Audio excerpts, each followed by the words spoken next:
Gan ko lang po yung sinabi ni Kong Joel dahil mukhang all-encompassing yung kanyang naging opening remarks, no? Pero tatandaan po natin, ito si Miss Gina Acosta ay siya po yung inatasan na dapat supposedly according to the joint circular ay siya yung mag-utilize, siya yung mag-release ng mga pondo na pagbibigyan o paggagamitan nitong confidential funds.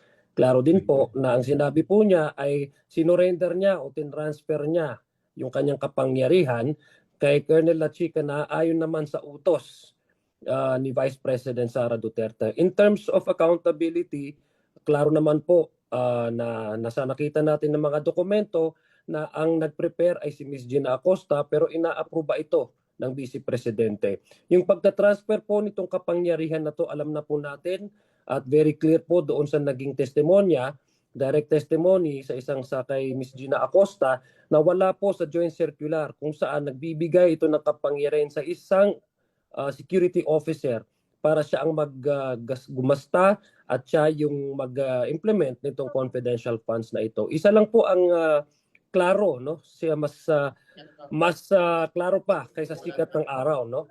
Na unang-una, ang utos may pera. Pangalawa, ang utos ay galing po sa Vice President. At ang nakakapagtaka po diyan kung bakit yung pag-prepare po ng financial and fiscal plan ay ang nagbibigay din po ng mga inputs ay nagmumula kay Colonel Lachica at siya rin po yung inatasang mag-handle nitong confidential funds.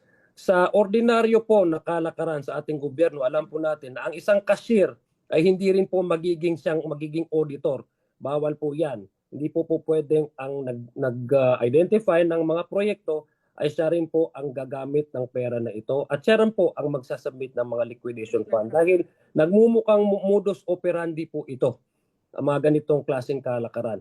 At na-open up yung misuse at abuse nitong mga ganitong pera ng ating taong bayan. Klaro po yon sa testimonya ni Ms. Gina Acosta kahapon at isa lang po ang pino-point out nito.